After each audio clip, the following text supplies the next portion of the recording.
Hello, humans. Well, that was a bummer and a half. Was a good laugh. I was gonna improve on my PB from 2 weeks ago, but unfortunately, the last one had to mess it up. As always, that's a problem in hot lapping. So, nevertheless, now let's get into the setup real quick and explain what we have done. So setup here, I'm running 11 on the wings. Reason is pretty simple, Zandvoort. You need a lot of downforce to be fast. You also need it so that you can follow other drivers around easily. It also helps with tire wear because, well, this is a track notorious for tire temps either way. So you want to be making sure that you have enough downforce so that you're not scrubbing your tires too much to even exaggerate the thermal degradation even more. So 1111 makes it easy to follow around. If you want, you can run something like 1010 or 1110. Makes it a little bit faster on the straight line. Maybe gives you a bit more rotation with 1110 like this, but again, I feel maximum downforce is just the way to go.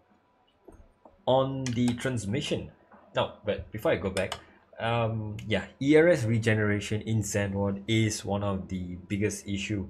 So if you are in a DRS train, then you should not be worrying because 1111, despite having maximum drag and all, in a DRS train you will be saving about 5-6% per lap easily. Without DRS, if you are in clean air and you do not use your battery at all, you will regenerate barely about 1 to 2% a lap. But that's okay, as long as you have track position around here, you can make a lot of things happen. Now, next up is the transmission, which is 155. I have tried 56, 57 on the rear. In the high speed is pretty stable. The car will not like try to snap away from you. 55 also works just nice.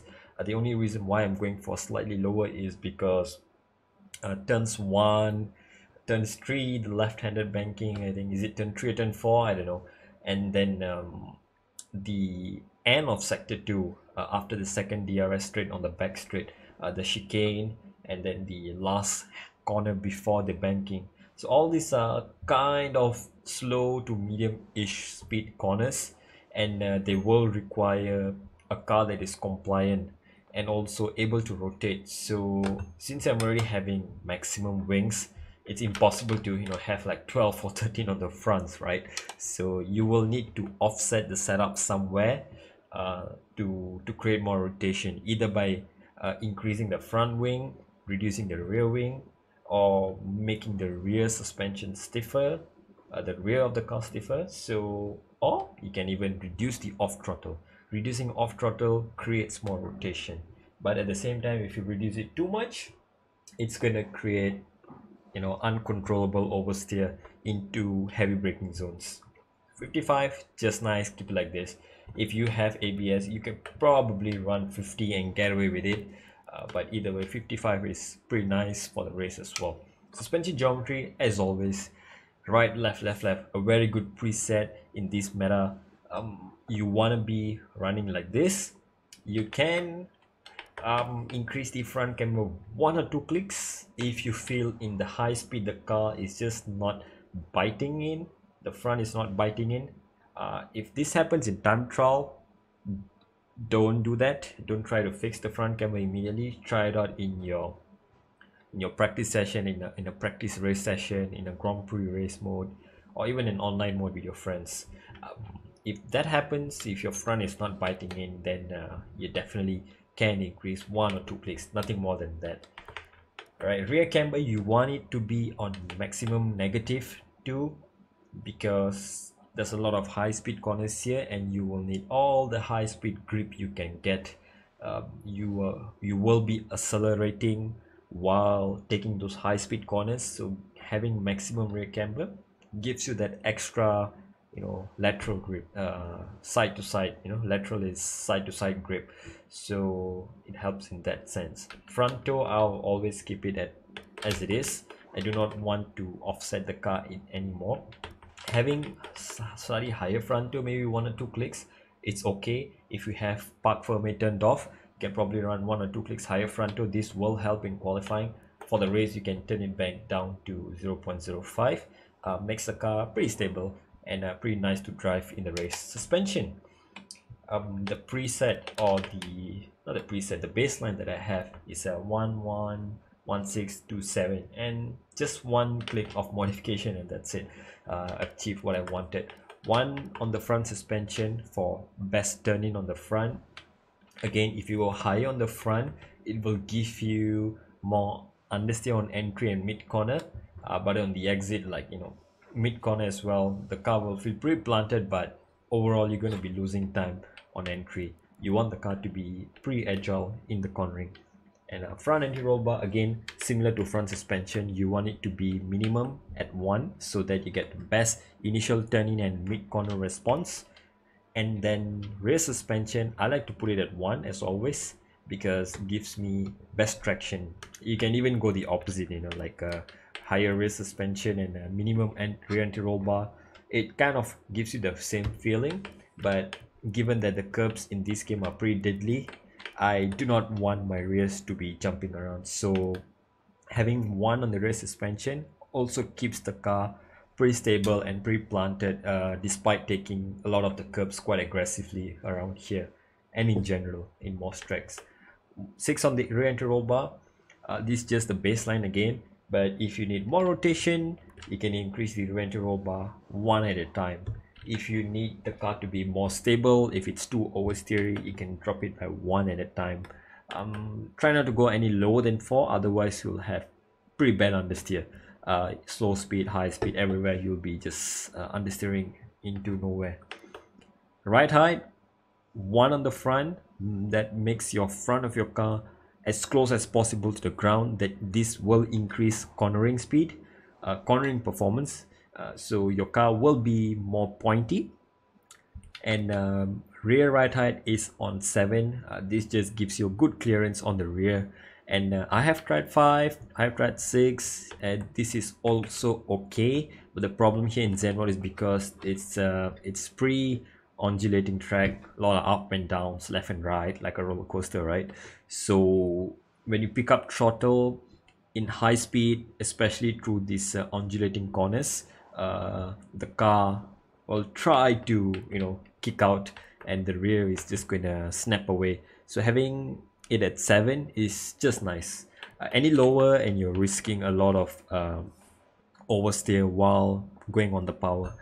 If you feel like the overall car balance is still having a bit of maybe oversteer, yeah, you can increase the front ride height by 1. What this does, it raises the front a bit.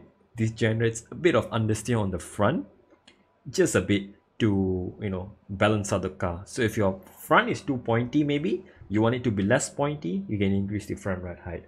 Or maybe the rear you feel is just nice, the rotation is nice, but there's a bit of oversteer that you want to get rid of without compromising everything else, you can increase the front ride height as well.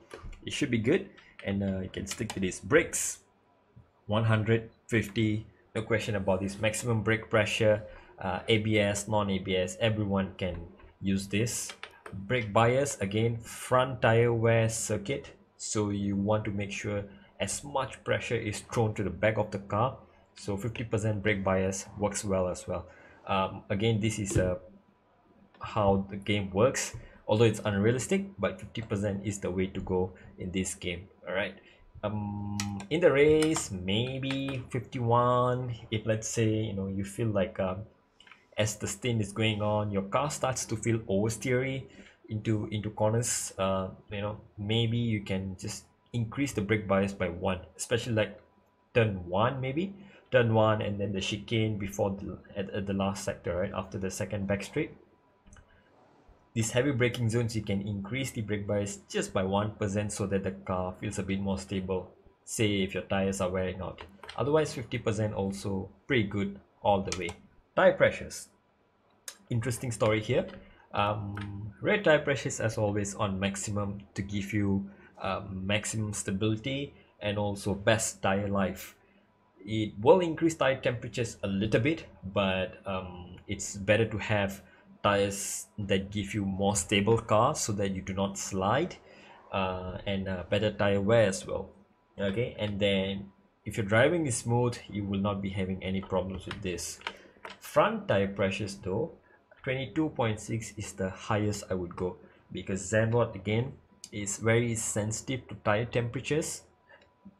On the softs it's very sensitive, on the mediums it's just manageable. Hards, I'd like to avoid those tires in this track anyway. So 22.6 is manageable to do a race on. So you can try lower like 22.2 or 21.8.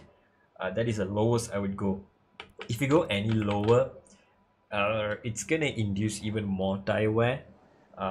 It will reduce tire temperatures, but it will also induce more tire wear, and it will also induce a bit of instability when you try to take some curbs.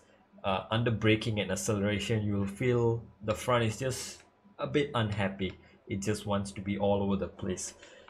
Theoretically, and even actually, practically, maximum tire pressures are the way to go for best stability and responsiveness. But time trial you can do this, but for a race situation you want your tire pressures at a level where you can manage. So 22.6 is the highest I would go, and again, you should try this as well. Now let's quickly recap and go over the changes that you can make for qualifying and probably a wet race. So 1111 on the wings, absolute maximum, that's all you need. Transmission 155, you can use this in qualifying as well. For a wet race, you can drop the off throttle to 54. This will help the car to rotate in slow speed corners, because you're already limited by grip with the intermediates and wet tires either way, right? So this actually helps the overall car balance as well. You can try this in the wets for all intermediates. Suspension geometry the same, right, left, left, left in any situation. Suspension 11, 16 and 17. This is for the dries.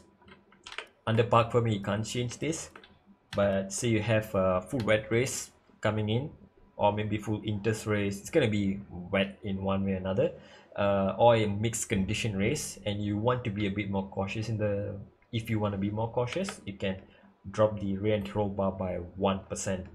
And since you already dropped the off throttle by 1, it's gonna make the rear turn a bit more either way. So dropping the rear anti-roll bar also kind of like balances out the car, so it's gonna give you better traction as well in the wets. By wets I mean the wet conditions, inters and wets. You can also raise the front right height by 1 if you're anticipating a full wet race. This will kind of help the front to not be too pointy or oversteery, but definitely have to practice this and see if it's going to work. Otherwise, still like this all the way in the dries, all the wets, pretty good. Brakes 150, tire pressures the same as well.